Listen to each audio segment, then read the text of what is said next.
So to have something that was of my own idea and came from my own heartache and came from my own pain, my stories, you know, my thoughts, my ideas, my words, my pen, my paper, all that.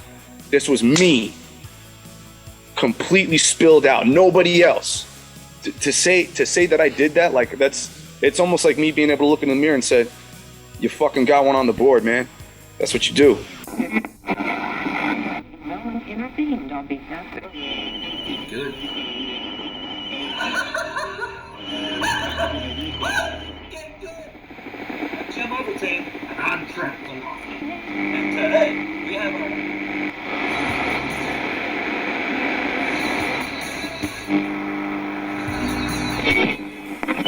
Salutations, good people. Welcome to the CS Podcast, where we create stuff. Or if you're Trey, Money! Oh, God. Create shit. I don't know, what if you had 60 chickens? An inch and a half, that's about that. It's about there. You said it with confidence. Hey kid, that limp was pretty good, but that wince was money. He's had him throwing a coat, and in midair he's just like, ah! Like, I don't know what sound a Barry Manilow makes. You know what a hawk sounds like, right? I do, it sounded like you were trying to say a word. Jody in the Soapbox is opening for Retro Garbage tonight. We gotta get there, man. We gotta get tickets. The first thing we're gonna buy with our gumball money is an animated butt. What just chaps your nipples? Like, what is it? What is it, boy? I don't know, son. It's just a joke. Gary Bankston. And today, we've got our hands absolutely full.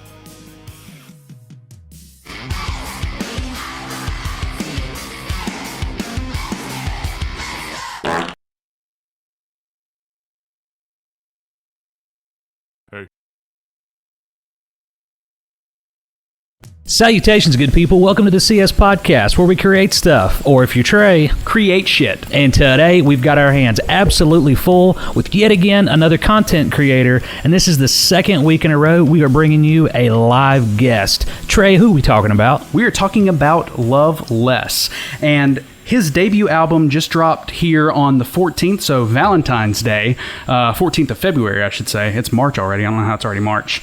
And it's a self-titled debut album, and instead of me sitting here rambling on and trying to tell you a little bit about it, we're just going to let him tell you for himself. Welcome. Thank you so much for having me on, guys. I appreciate it. It's our pleasure, dude. So my name is Love Less. I am an R&B artist. I'm a first-time R&B artist. My debut album dropped on Valentine's Day. It is available everywhere on all streaming platforms: Amazon Music, YouTube, Spotify, Pandora, like everywhere, Apple Music, iTunes. It's anywhere you can think of. It's available to you right now. Nice. And I believe I saw, so I follow you on Facebook. I believe I saw it's completely free, right? Like, this is kind of like, I guess, a passion project to the people, and then if they want to support you, they can how? If they want to support me, you can buy the album on iTunes. Okay. Obviously, if you pay for Apple Music, you could just download it. I wanted to give it out for free. There are no physical copies as of yet. I might do a physical release in the near future with a little surprise thing I'm kind of working on. We'll see if it ever comes to fruition. But as of right now, in its current form, I wanted this project to just be for free. That's so awesome. There is a reason behind that. Oh, okay. Do you want to disclose that reason, or is that something to come at a future date? It was never meant to be. It was never meant to be released. Oh, okay. Oh, wow. Okay. Well, Yeah. wow. That I was not expecting that. This was an album. This was an album that, believe it or not, I actually almost deleted, and nobody was ever going to hear. But I have since, come out of that rabid mindset and since gone ahead and pushed forward with this whole idea of becoming loveless and becoming an R&B artist. As for those who may not know, I did do rock music before this. I was in a few different metal bands. I did vocals for that. I did the whole screaming thing, and that was fun. I had my time. I had my little time in the limelight for 15 minutes there, and it was kind of fun doing it in rock and metal. But that's not where my heart is anymore. I always had a passion for R&B, and to go ahead and transition from that, that metal and hard rock to this now as an R&B artist, and becoming softer and becoming, more in tune with, my emotions and my emotional intelligence, and then conveying that properly through music and art is quite a, it's both a difference and a similarity to what I've already done. But this album that we're talking about right now was never meant to be released. I almost deleted the whole damn thing. It was for her, actually. It was never meant for anybody else. It was just meant for her. Man, that is incredible. First of all, let me say that I'm glad that you did release it, because it is one hell of an album. Yeah. Thank you so much. I greatly appreciate that. Dude, you are welcome. And so as somebody that has followed you for a couple of years now, probably close to 10, it's insane to see that journey and to see you step into this R&B role so well.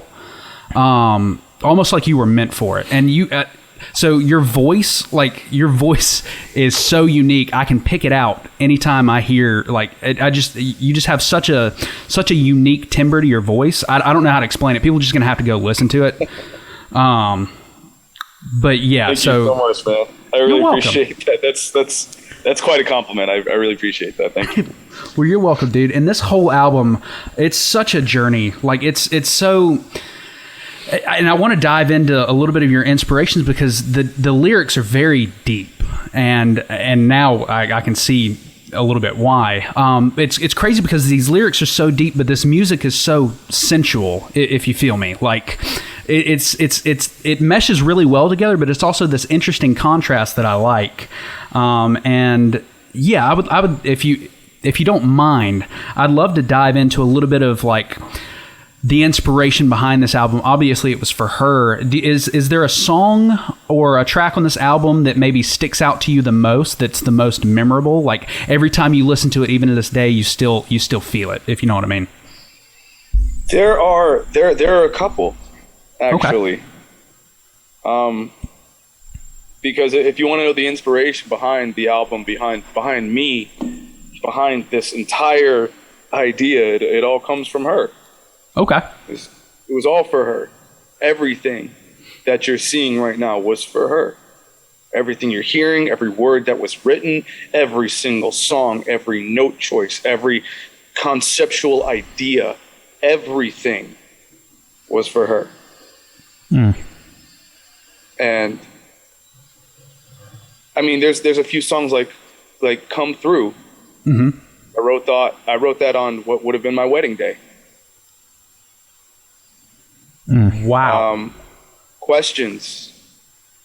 I remember that was a really hard song to get through. There was a lot of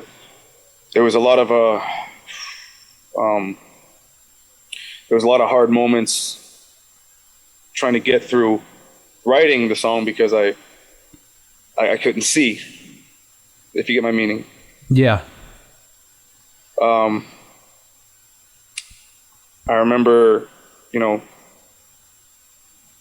Love is Dead was the second song that I wrote for this entire album. It was the second real R&B song that I've ever written.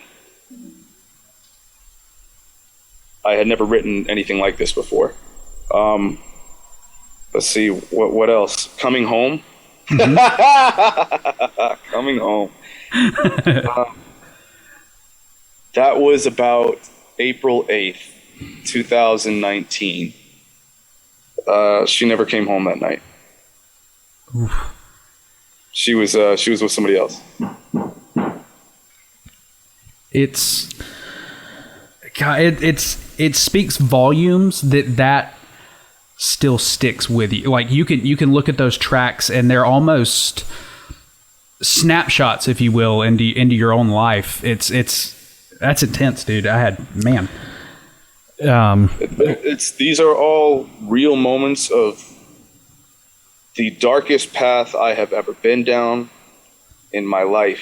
I cannot put it in comparison to anything else I've felt in terms of pain. I think I'd rather get shot. I heard. I got you. Man, I feel that when it was, she and I were supposed to be married at one point. We were engaged for a little over a year. We were together for about 3 years and 2 months, something like that. And we were engaged for about a little over a year. We sent out the wedding invites, and April 9th came along, and she said, I can't do this anymore. I can't gamble on you. Came too far with where I'm at. And it was something that I can't really, I guess the best way I could describe it is it's a mixture of watching a train wreck happen in slow motion and you're the conductor, whilst also having the rug pulled completely from under you. Jeez. Is what I would compare it to. And there's really nothing you can do to stop it. Like that helpless, powerless feeling is absolutely life-changing. And that's what it was. It was a life-changing moment for me. Yeah. I lost everything, actually. I lost my house. I lost my car. My car broke down. I had no way to fix it. I lost my job, so I had no money to get the car fixed. I lost my girl, obviously. I was very, very, very close to losing myself. Understandably so. It was the hardest thing I've ever done. I lost everything. And I never wanted to, let my parents know about it or nothing like that. So I kept it to myself. But it was, there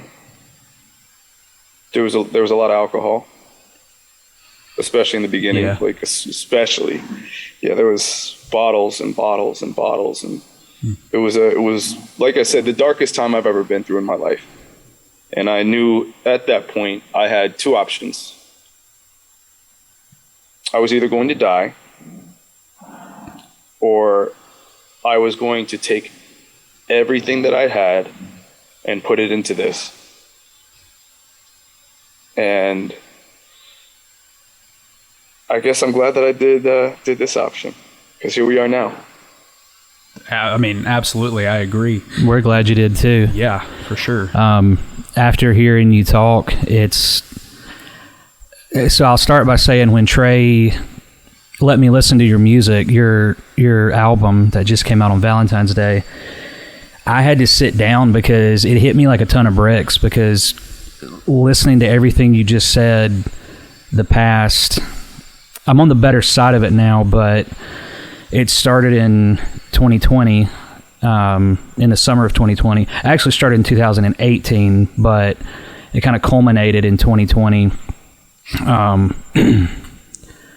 For the exception of the car, everything you just said happened to me, but it was, it was with a 10-year marriage. And, I've got a daughter, so it added a bit of a new element to everything. And hearing your music, it was like, I told Trey, I said, I don't know if I can listen to the rest of this album. It hit so close to home. It was tough. It was wonderful. I listened to a few tracks and I'm like, this is all, I feel this on a cellular level. And I was like, man, I don't know if I can start from the beginning. It's almost like having to, I'm at a point now where I just get angry thinking about it, but there was a point where I would have loved to have just got angry. I'm like, if I could only feel anger, that would be so much better than where I'm at right now. Because, 2018, the first time, we can talk more about this off camera. I'm not going to get into this, but 2018, the alcohol thing, dude, yeah, you talk about bottles and bottles. I get it, because, they're your person, right? It's the person that you have no doubt always has your back, and then that happens, and it's like, oh yeah, you're willing to go ahead and spend the rest of your life with this person. I mean, there was talks of starting a family, getting a house, naming kids. Like there was a whole. We were at that point, and the worst part was like I was okay with that.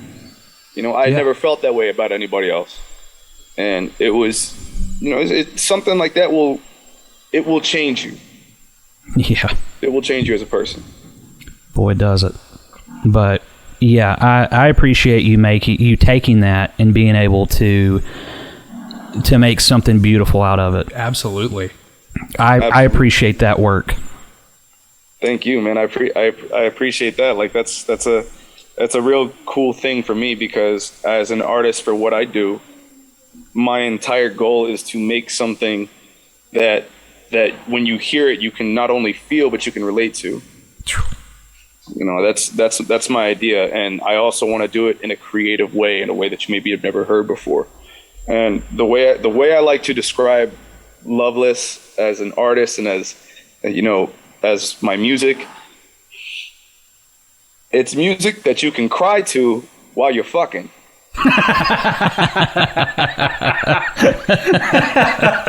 That's a good way to put it. And you can cry twice. You know what I'm saying? Like, if I'm gonna be real, I'm gonna be real.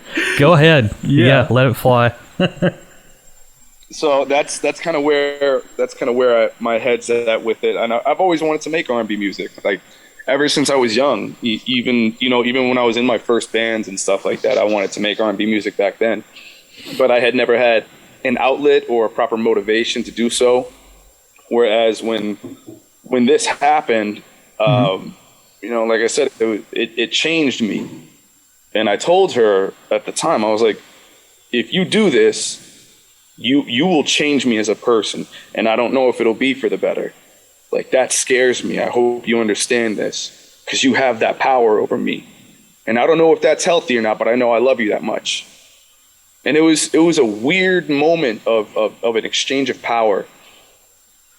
And to allow somebody to have that much force over the way that I feel and over my thoughts and my emotional processes, it, like I said, it just changes you. Now, I will put on record too now that I have no ill will towards her. I wish her nothing but the best. I wish her nothing but happiness in the rest of her life. I only hope and pray that she, you know, is happy with whomever she finds, and that happiness lives on with her. That's my wish to her. And again, I have no qualms with her as of now, as you know, and I hope to never have any issues with her again in the future. As again, you know, this was it. This was me expressing my feelings, because I could not talk to her. I wasn't going to talk to her. I knew at the time that was not the right thing to do. No matter that, you know, every fiber in my being was screaming to speak to her, and I just said, I can't do that. I can't do that. It's not going to help anything. This is different. This isn't just some like big fight. Like, this is different. Just shut up. Just leave it be. You need to focus on yourself right now. You need to get better. And it took a lot, man. Like, I remember being broke to the point where I had to ask my buddy for like 20 cents so I could get like a full 89 cents so I could buy a carton of eggs to eat for the week. Man. And it was a low point, man. It was a really low point, and I felt like, you know, all my friends were her friends. So I lost a huge portion of my support system and my circle. And it was rough. It was really hard to get through.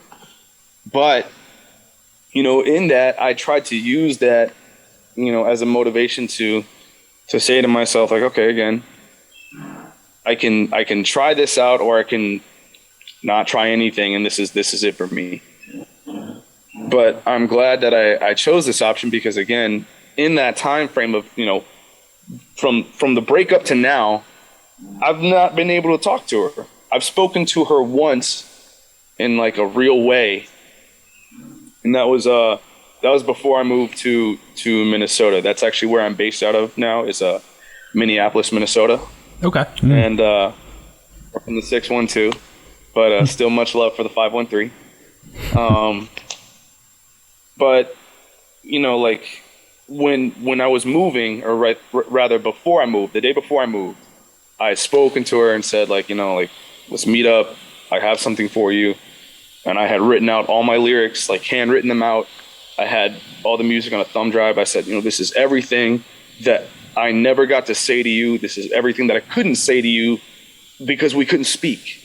And I had written everything out. And I was like, this is everything.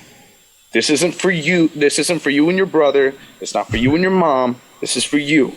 Yeah. Don't let anybody else hear this. It's just for you, because this isn't coming out yet. And she's like, what'd you do? Write a song about me? I'm like, I wrote 20. I kept 15. And I remember her asking me, like, oh, so you had a lot to say? And I was like, yeah, I had a whole lot to say. I had a whole lot to say. And I told her, I was like, you know, I wrote our wedding song. I did. She's like, oh, really? Did that make the cut? I said, no, it didn't. But then again, neither did we, so it is what it is. You know, and, you know, we said our goodbyes. You know, I wished her the best. And again, I have no issues towards her. I have no ill will towards her. Wish her nothing but the best again. But that's what it was. You know, I spoke to her. I let her have the album. You know, because she said she always wanted me to write a song about her. And I told her, you know, for anybody that knew me before this, if I write a song about somebody, it's typically not for a good reason. Yeah. That's just not me. That's just not how I write, you know, and other people are different, you know, but that's not me personally. That's not me as a writer. Yeah. And, you know, when I went up to her, I told her, I was like, you know, you always told me you wanted me to write a song about you. So I wrote you an album. It's for you. So this album, it definitely. So I don't know the story, but it feels like you're telling the story of your relationship, and it seems about, I would say, around Questions is where the tone kind of changes to this. You can really feel kind of the heartbreak in this. You're struggling with what's happening, and it all culminates up through, you know, Lifeline, Rest, and then it ends with Panic and Closure. And would you say that through this album you got the closure that you needed? I would, absolutely. I did. Between my final conversation with her and this album coming out, and not only coming out, but me having the idea and writing the first song on paper, with just a pen and some paper. Yeah. And just, you know, telling, you know, one of my best friends who actually is now my agent, who kept, he housed me during all this shit. He took me in. And I remember starting this in his apartment, you know, just like surviving off what felt like, you know, bullshit and scraps, and just trying to get this all out because I knew I had no other outlet. Yeah. You know, like it started there, and it's to start from that and actually come to where we're at right now in this moment in time. Like, you know, what day is it? March 1st, it 2022. To go ahead and say, like, you know, now we're doing podcasts for this release, for what was never meant to be released. Like, it's quite an inspiration to myself, in that, like, I've never been able to go ahead and say, like, okay, this was my idea from the start, and I'm going to see it through to the end. I've never been able to do that. I've never been able to do that, and I'm man enough to admit that. You know?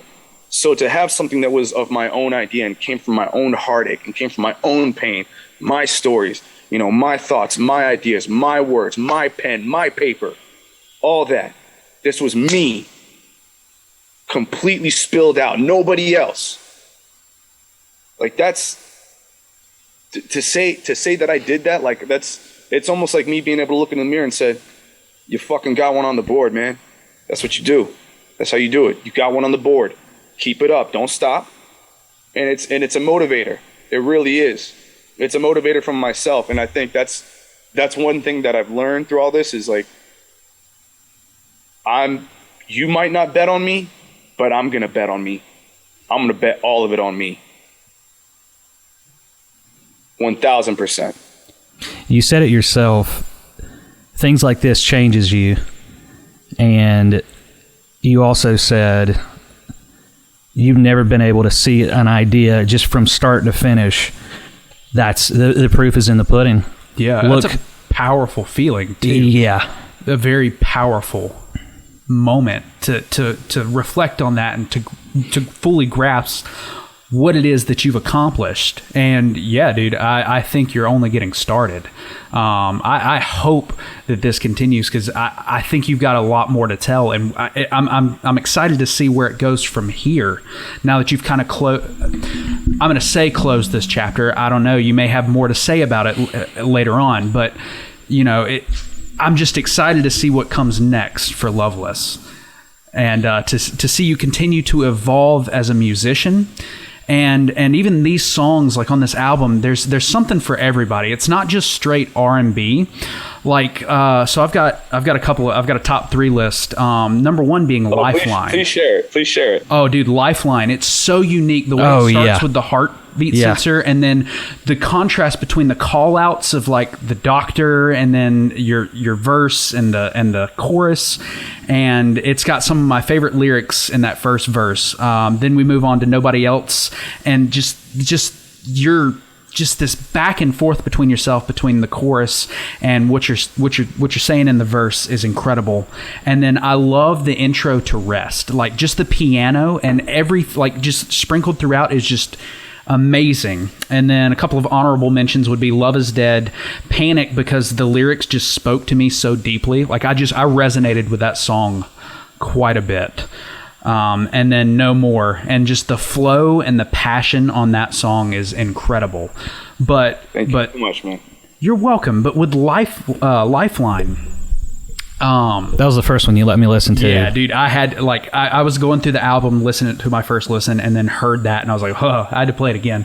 I had to back up and play it. I was standing up listening to that one, and I was just all into it, and then I'm not sure what you went to next. That's when I had to sit down. I was like, whoa, it's just got heavy. Yeah, it's not that Lifeline isn't heavy, but yeah. Then it like... But like the Doctor Check My Vitals, I'm feeling way too primal. She's a killer shot with them killer thoughts. She's aiming down that rifle like that. I don't know, just that the way that went, it gave me chills.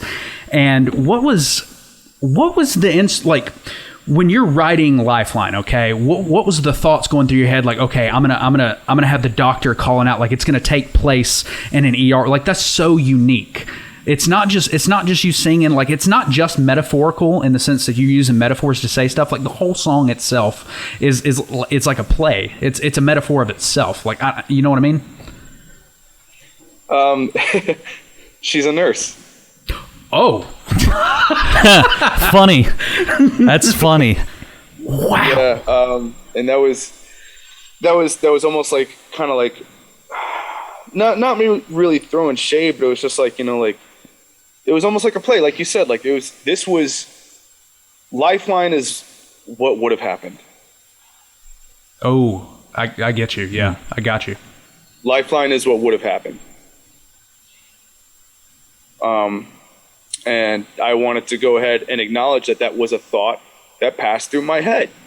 Yeah. Because I can't ignore the demon in the room. I just can't. You know what I'm saying? Like I gotta be real with myself if I'm gonna be real with anybody else. It's just how it works. Absolutely. So I wanted to acknowledge that fact. You know, like this is what would have happened. And that's kind of why I wanted to write about it, because it's like, you know, like, you know, the idea is that like there is a pulse at the end of the song. Mm-hmm. But is that real? Did she save me? Was it somebody else? Am I dreaming still? Am I even really here? Did I want to be saved? I want to leave that open-ended. Yeah. Because the idea is that my idea was that, you know, like with the open ending, you can go ahead and kind of move a little bit easier through the songs. Like you can kind of get your own idea for what would happen next. But, Lifeline in particular was, a lot of fun to record.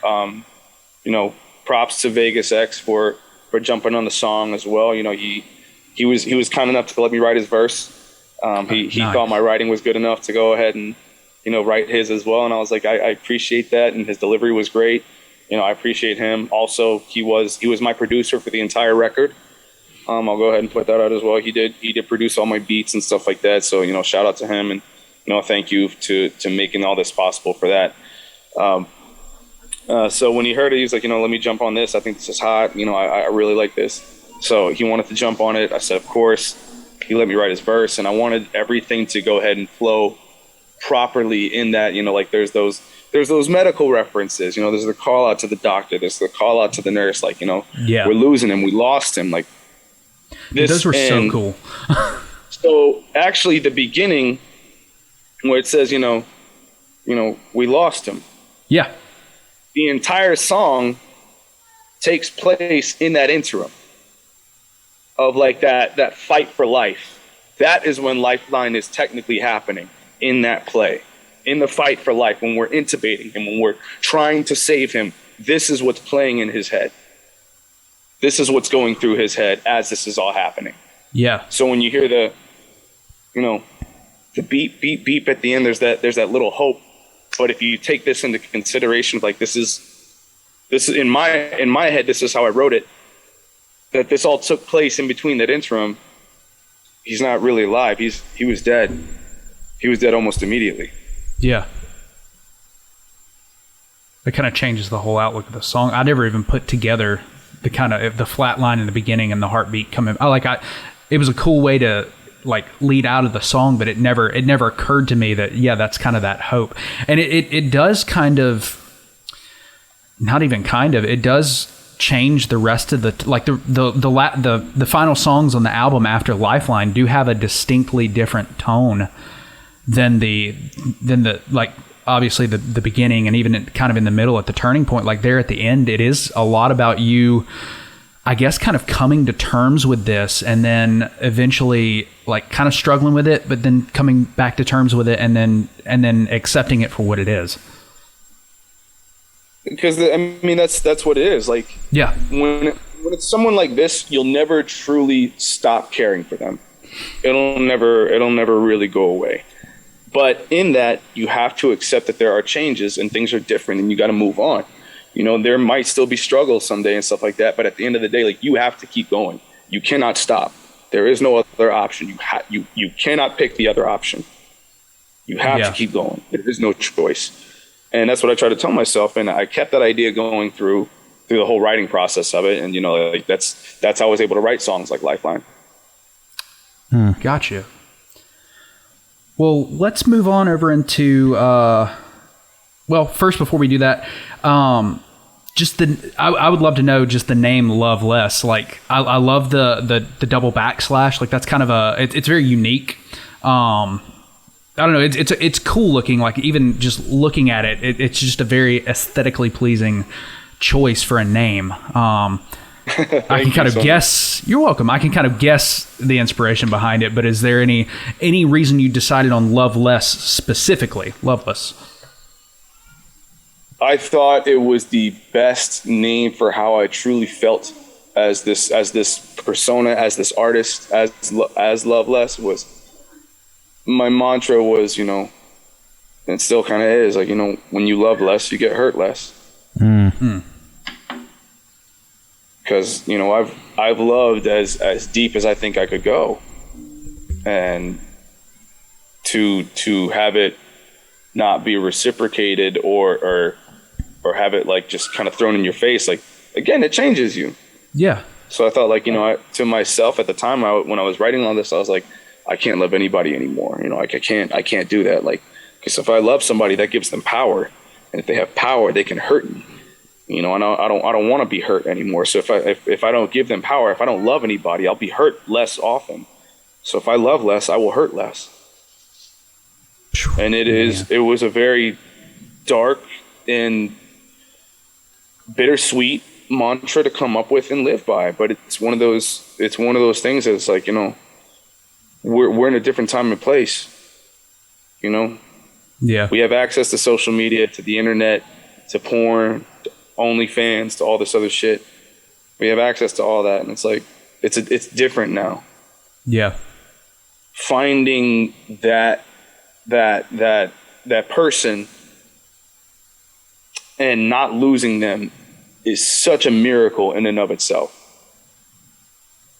Absolutely, dude. Once you lose them, it becomes a miracle. Before that, it just kind of feels like the norm and like what's supposed to happen. But Yeah. you lose them, and then it's like, man, to have something and to be able to hold on to it, like you look at it totally different. Mm-hmm.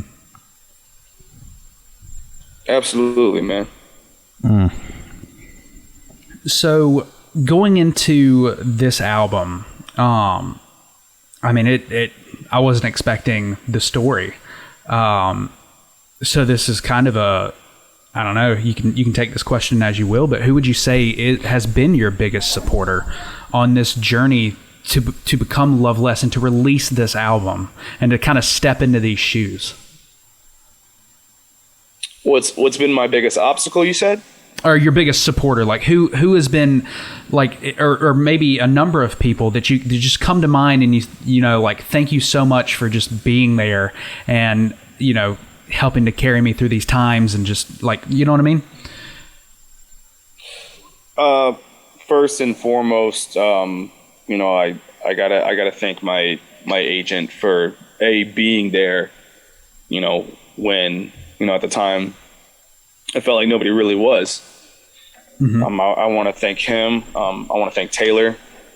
She knows who she is. She's been there supporting me through all of this, and it's been quite a journey. You know, she's been through quite the journey with me. Very thankful for immense and unwavering support. You know, thankful to the people that believe in me enough to go ahead and be on my team. Because it's pretty awesome to say that I have a team behind me helping to push this. It's not just me now. Like, it's pretty cool to say that people believe in not only me, but my music and my words enough to go ahead and put their own faith, time, and effort, things that they can't get back, into this. Like, that makes me want to work harder for them. Well, man, it's just such an incredible story that you've shared with us today, and people need to go check out the music. I mean, the album speaks for itself. One final question before we wrap this up, but if you can speak on it, that's fine. If not, that's totally fine too. But what's next for Loveless? What do you see for the foreseeable future? What's your next steps? I have a couple things that I'm working on right now in the background. There's some talks with some certain people that are happening in the background right now. Okay. That I'm really excited for, and to be able to announce those partnerships. But also I have just been you know, trying to get my name out in the city, you know, in Minneapolis, Minnesota, you know, trying to come up in the 612 with everybody else. And it's been interesting, to say the least, to see the difference in the R&B and hip hop crowd versus the metal crowd, and the camaraderie that links with the hip hop and R&B, but does not link with the metal world. And it's insane to me, because there's a lot of fake people in the industry. Obviously, there's going to be that on both sides, but I know, at least from what my time I experienced with the metal world, it was very much about yourself, nobody else kind of thing. Whereas R&B and hip hop, everybody's trying to make art. Everybody's trying to make music. Everybody's trying to link up with each other and make something cool and just create something amazing. And everybody wants everybody else to eat. When all ships rise, you know, everybody gets to sail out. If there's food at the table and the table's big enough, everybody gets to eat. And that's the idea. And it's like that sense of camaraderie and partnership within this sector of music is a lot different than what I'm used to. So I've been trying to just link up with different people. I'm already working on a couple things with some other artists. I'm a free agent, you know, like, it's cool to say, like, I'm not tied down to anybody. I don't have to answer to nobody. I can go ahead and make the music that I want to make, that that sits right with me and properly conveys my emotions and my thoughts and my feelings.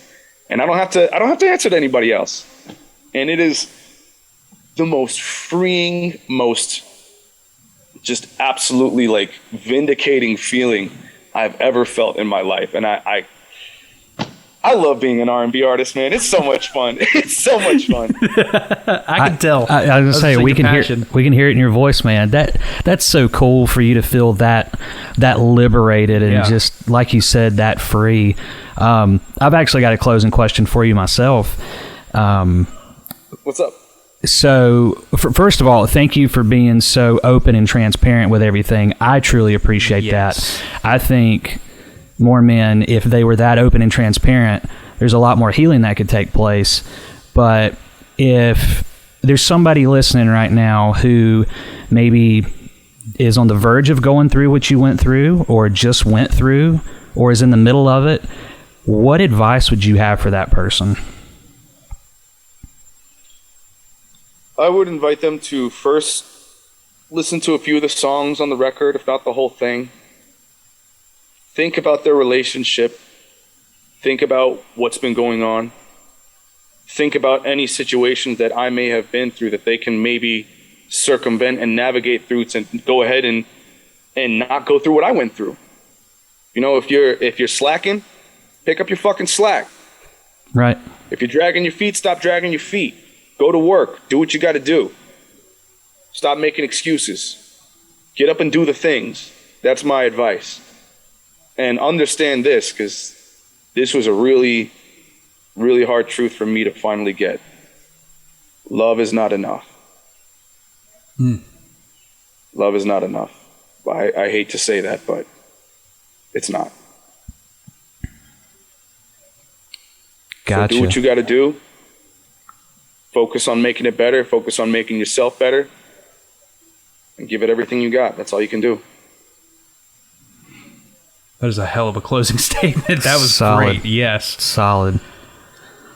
Well, man, thank you so much for your time. We truly appreciate it.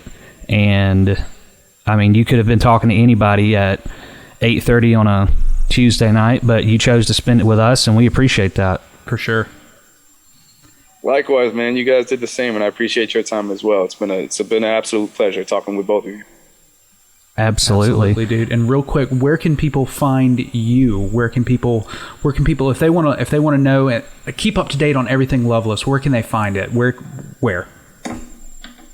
I am on Facebook. You can find me. You can find me on Instagram at love.less.music. I'm also on TikTok at Loveless Music. I am on Twitter at IM_Loveless. I'm pretty much everywhere you can think of. I have a YouTube channel. You can find me at Loveless as well. I just dropped my first music video on Valentine's Day as well. It's my first R&B music video. I've never done one before. It was really cool. I had an absolute blast filming it. It was a lot of really fun time filming that. I've never done anything with water or slow-mo or rain like that, so that was pretty cool. But yeah, I'm everywhere right now, man. I am everywhere and anywhere that I can be on the virtual space. My music is available everywhere. Like I said, Apple Music, iTunes, Spotify, YouTube, Amazon Music. Still working on SoundCloud, but I'll get it up on SoundCloud too.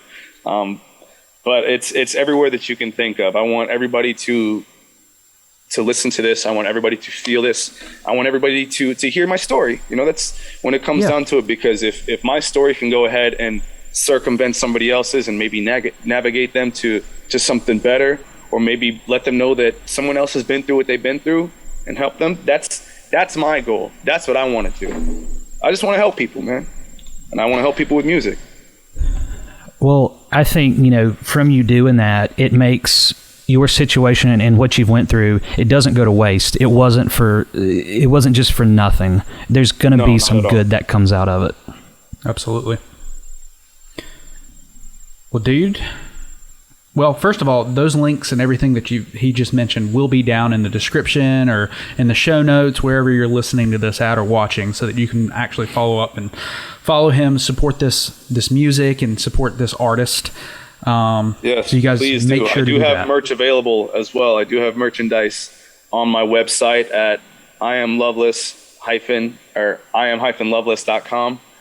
And I have all my merchandise up there, so that's another way to support me. We just finished all the merchandise lineup probably like just under a month ago. So I'm really excited with all the designs. We're going to have more merchandise ideas and designs coming soon.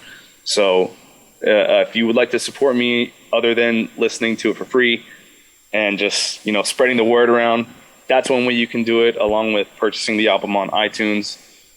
So, yeah. Nice. Yeah, guys, go pick up some merch. Pick it up on iTunes. Yep. Do the thing. Do the thing. Do it. Well, Yes, dude, absolutely. Please do. sincerely appreciate you taking the time. I'm glad I reached out and got a hold of you and was able to kind of set this up. It's been a great talk and just very insightful. A lot of insights, not only into you and your life, but just in your process in general. Like the whole, just the production of the album was really neat. So Yeah, that's what we love to explore on the show, is really get into the mindset of an artist or a creator, whatever it may be, and to hopefully help others to create as well. right, that's what we try to do. So, and you have put on a wonderful display of that today. So, thank you again. Thank you so much, guys. I appreciate that. You're Yes, welcome. sir. Like I said, it's been an absolute pleasure here. Obviously, I'll be having a lot more stuff coming out. There's a lot more planned for the future for Loveless. More music videos already on the books, already being thought out and planned out. There's a whole little thing we got going on. I will be doing lots of live streams as well. The best place to watch those is on my Facebook. And we do live streams a little bit differently. I also want to give a big shout out before we go as well to my art director at Studio Aesthetic. That's actually where I am right now. I know you guys can't really see it too well, but this is our space. It's an absolutely amazing space. I'm very blessed to go ahead and say I get to work here every day. But he's also in charge of making all the live streams and helping me look as pretty as I get to pretend that I look. So check out the Facebook. I'll be doing lots of live streams there. There's a lot more stuff planned. The story's just beginning. I think I speak for both of us when I say we're excited to see what's next. Absolutely. Excited to show everything off, man. All right. Well, that's going to do it for us. Well, we just ended our interview with Loveless, and wow, what a powerful interview that was. Yeah, it just, like we said a little bit off mic, I don't know what I was expecting going into that as far as what his journey may have been, but it was not that. And there's so much inspiration there for creators that may be going through the same thing, that are looking for an outlet. Man. I just, what an interview. Yeah. It just, there's nothing else we need to say. It speaks for itself. It really does. I guess that'll do it. That'll do, pig. With that being said, I've been the Scottish Hush Puppy, and I've got some food to go eat. And until then, my ghastly gang, stay spooky.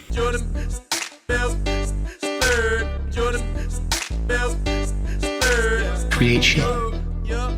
Build anything. Make it real. I've been getting dirty money, Jordan Belfort. Stacking penny stocks while I'm flipping these birds. Sipping on Ciroc, trip 'em up with the words. I done popped the molly and I think it's